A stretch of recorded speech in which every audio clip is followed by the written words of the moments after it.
Hey guys, it's Tim, Ray, and Alex here. I just wanted to say hi, check in, and know it's been a while. We haven't seen you, so miss you guys. Hope everybody's doing okay. Hi. You say we're going to learn about Samuel today. I love Samuel. You love Samuel? Yes. All right, you ready? Mm-hmm. Okay, here's some backstory. Moses led the Israelites out of Egypt. While they were on the journey, he gave them laws from God that told them the right way to live. Eventually, they reached the place they were made to have home, and they kept God's laws. Things went well. If they didn't keep his laws, things went badly. Here's the story of one of the great leaders God sent to help them know right from wrong. Long ago, in a little town perched among the hills, lived a man named Elkanah. He had 2 wives, and one of his wives had many children, and the other had none. The one wife made fun of the other, and Hannah, the one who had no sons, was very sad.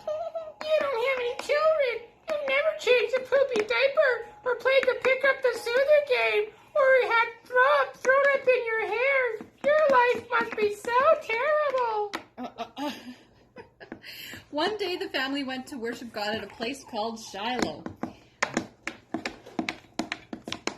Eli was there as the priest.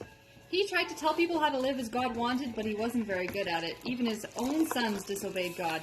Well, you see, God told me yesterday that oh, never mind.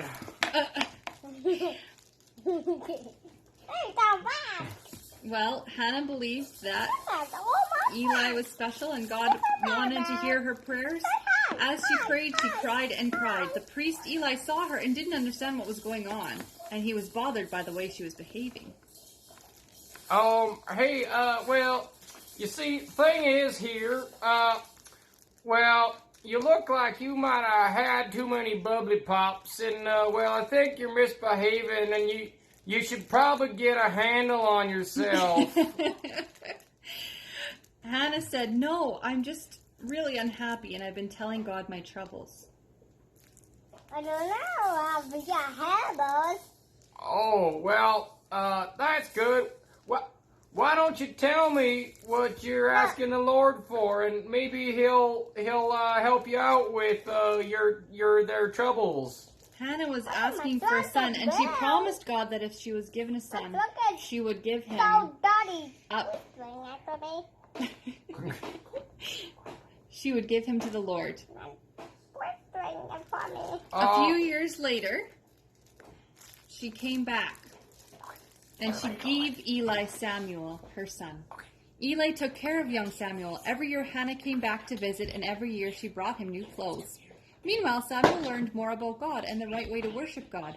He really cared about those things.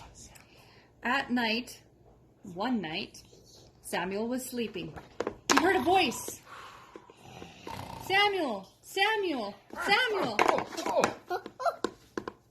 And he ran over to Eli, asking him what was going on. Eli said, I didn't, why are you awake? I didn't call you. So Samuel went back to sleep. Again, he heard, "Samuel, Samuel, Samuel." He got up and asked Eli what was going on. And Eli said, "No, I didn't call you." The same thing happened a third time, and Eli knew, it must be the Lord. So he told Samuel, "Go back to sleep, and when the Lord calls you, say, 'God, I'm listening. Speak to me.'" God did speak again, and Samuel woke up. He asked God, "What is it, Lord? I'm listening." God told Samuel that Eli's wicked sons were going to be punished. When Eli heard the news, he was very sad. But he knew that God was right. He understood that God had chosen Samuel for something special. As Samuel grew up, everyone began to see that he was a prophet, someone who spoke with all the wisdom of God. Samuel became a great leader of the people. He helped them to make wise decisions and to live in the way that was right and good. Pretty cool, eh? He was also an excellent log roller. It just goes to show, guys, that God speaks in many ways, and if you are willing to listen, he will speak to you. And even though it's been thousands of years later, God still speaks to us. He speaks to us in the Bible. He speaks to us between friends and family. He speaks to us in the day. He speaks to us in our minds. If you ask and listen, He will speak to you. So take some time this week maybe and spend some time listening to the Lord. Alex, you say bye-bye.